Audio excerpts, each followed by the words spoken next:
সেই কলকারখানা প্রয়োজন হলে কলকারখানা হলদিয়া আমাদের যে শিল্প নগরী, যে শিল্পগুলো তৈরি করেছিল বামফ্রন্ট সরকার, সেই সব শিল্পগুলোকে ধূলিসাৎ করে দিয়েছে শুভেন্দু অধিকারী।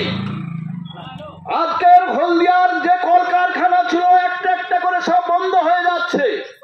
যে পেট্রোকেমিক্যাল থেকে শুরু করে যে সমস্ত কারখানাগুলো বামফ্রন্টের আমলে আমাদের যখন রাজ্য সরকার ছিল সেই সময় যেই কারখানাগুলো আমরা তৈরি করেছিলাম, আজকে সেই কারখানাগুলো একটার পর একটা বন্ধ হয়ে যাচ্ছে। যার পরে শিক্ষিত বেকার, ঘরে ঘরে সব শিক্ষিত বেকার, তারা কাজের জন্য, রুজি রোজগারের জন্য তারা বছরের পর বছর এলাকার বাইরে চলে যেতে হচ্ছে। সেই গুজরাট, তামিলনাড়ু বাইরে সব চলে যাচ্ছে। সেই শিক্ষিত বেকাররা টোটো চালাচ্ছে।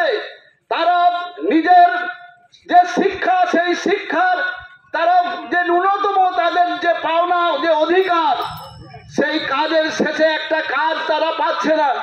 অথচ আমাদের পশ্চিম বাংলায় যে উন্নয়ন হওয়ার কথা ছিল, যে সমস্ত কলকারখানা ছিল, সেই কলকারখানাগুলো বন্ধ হয়ে যাচ্ছে।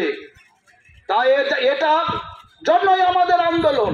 তার জন্য সায়ন ব্যানার্জিকে আমাদের নির্বাচিত করতে হবে।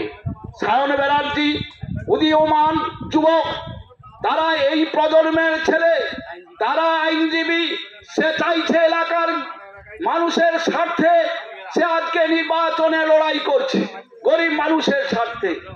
তাই আপনাদেরকে চিন্তা ভাবনা করতে হবে এই নির্বাচনে কাকে আপনারা অমূল্য ভোটটি দেবেন, সেটা আপনাকে চিন্তা